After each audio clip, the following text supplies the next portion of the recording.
You're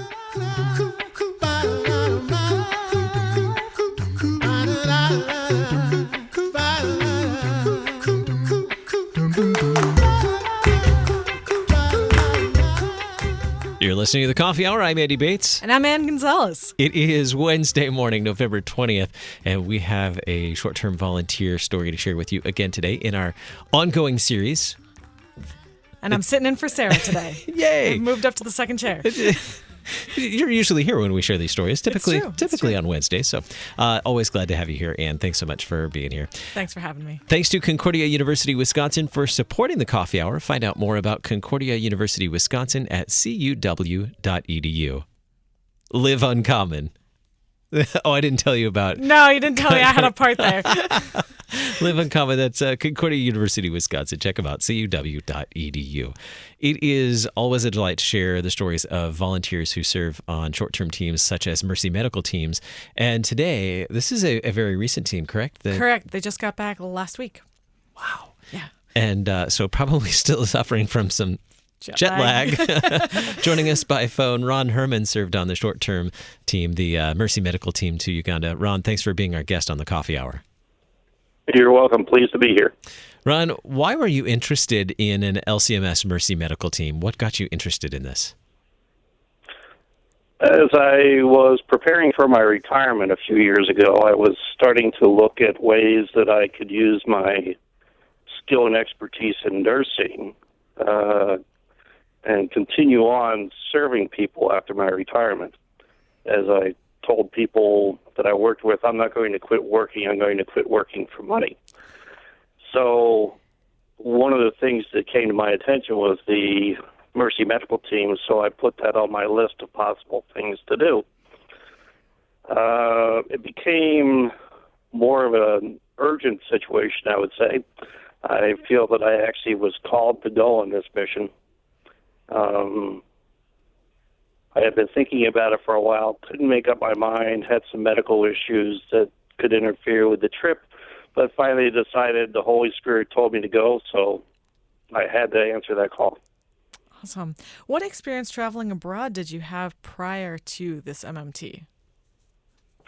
I've been to quite a few countries, both for pleasure and on mission trips.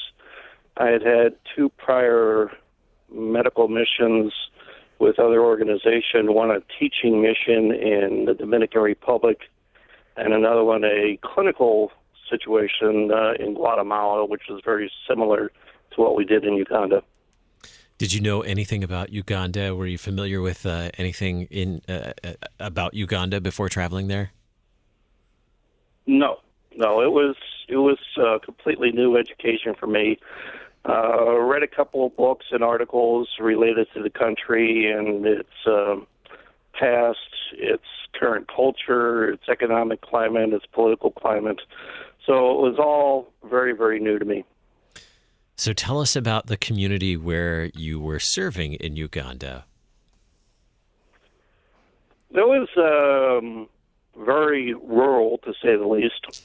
The nearest actual large village was Masindi, which is a small town. It has banking services, a lot of stores, but we were set up outside of the town itself, probably about 3 or 4 miles in a smaller village, which was very sparsely populated. We were set up at a preschool/nursery there that was run by the Lutheran Church. What did you learn about the people when you first visited, on your first day in the village?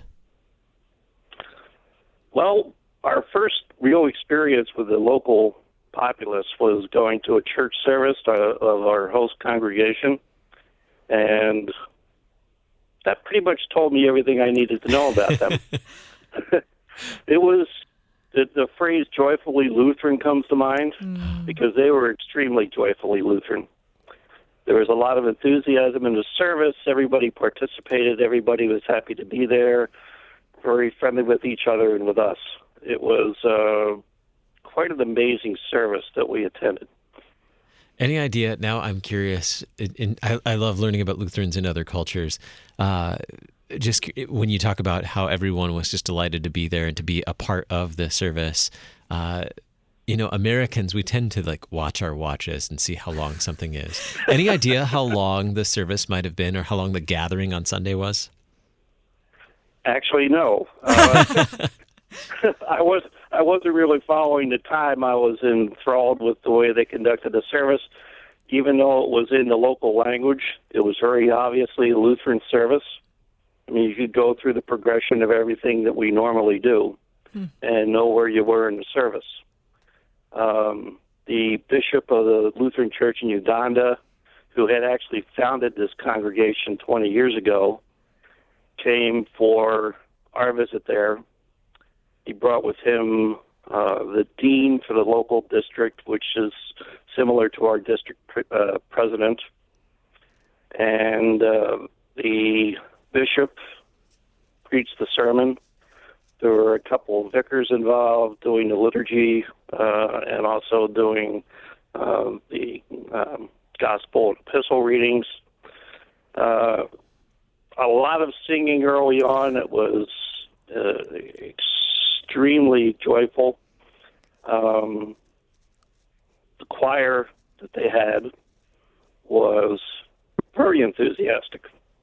And they had a band which was composed of several stringed instruments and a few drums. Wow. It was quite a show, actually. So in addition to worshiping with them on Sunday, how else did the team partner with the local church? The church is the host and the originator of our efforts. They request that a Mercy Medical Team come in. It's coordinated by Mission Africa. We had 2 missionaries from LCMS who are based in Nairobi, Kenya, Sarah Cunningham and Krista Young. They were the coordinators, set everything up with the local congregation. In addition, the Lutheran Church in Uganda had a mission coordinator named Violet, who was also very instrumental in setting things up. So they had everything organized for us. We had Uganda medical personnel, anywhere from 5 to 7 Uganda doctors from the local hospital, 4 nurses every day, 2 pharmacists, and a lab tech that all participated in the clinic. Sounds like a lot. We work with them quite a bit.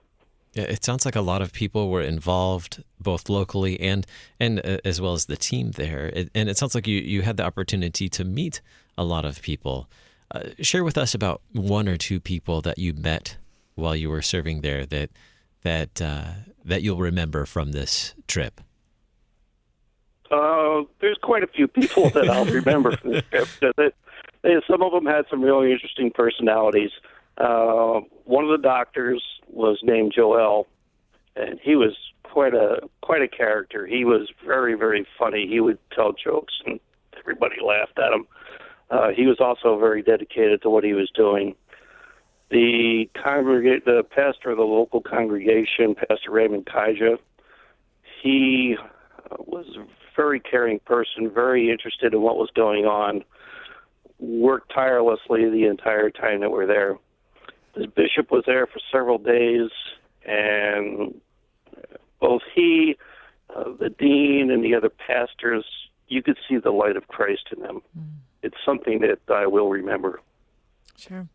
So in what ways do Mercy Medical Teams provide the opportunity for you to live out your baptismal vocation?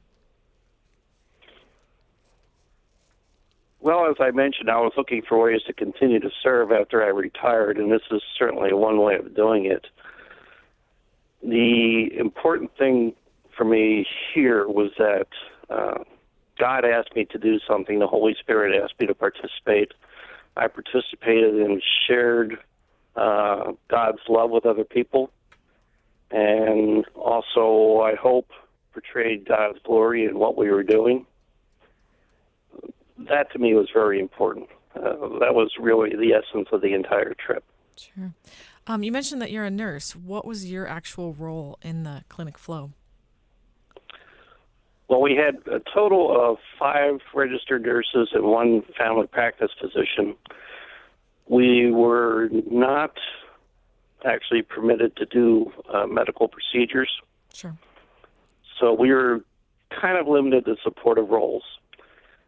I worked in the vital signs area. Our 3 non-medical personnel, and I did the vital signs, Okay. and that was there kind of to eyeball people as they came in to make sure that if anybody looked seriously ill, we would pull them out immediately for treatment, and also to do manual blood pressures and things that our non-medical staff weren't trained in. The other nurses, well, the one was our group leader. She kind of floated around to make sure everything flowed well. And then our physician worked with one of their physicians pretty much as an advisor and also keeping an eye on things to make sure there was nobody who was seriously ill that would slip through the cracks. Sure.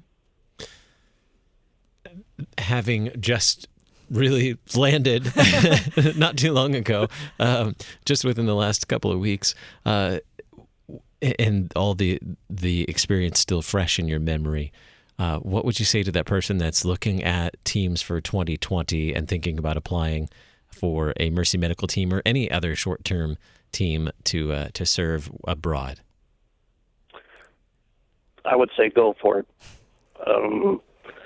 It's the kind of thing you'll remember for the rest of your life. It is something in which you can say I have actually represented the glory of God in my service. And I always look at things like this as if I helped one person, if I made a difference in one person's life, that was really all that was needed. I've accomplished my purpose by helping that one person and making their life better. Bringing the good news of Jesus in through serving in these acts of mercy. Absolutely beautiful, beautiful story. Ron, thank you so much for being our guest on the Coffee Hour today and for your service on the Mercy Medical Team to Uganda this year. Oh, you're quite welcome.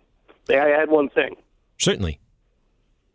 I wanted to mention our chaplain, Pastor Brian, who was an essential part of our team because he did our team's devotions in the morning and the evening, served as our evangelist for each of the people that came through our clinic, and also held morning prayers for everybody who was waiting to be seen.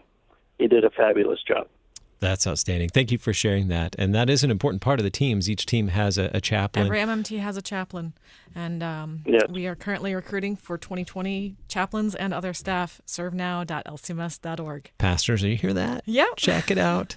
servenow.lcms.org. Thank you so much, Ron, for being our guest on the Coffee Hour today. You're welcome. Glad to be here. I'm Andy Bates. I'm Ann Gonzalez.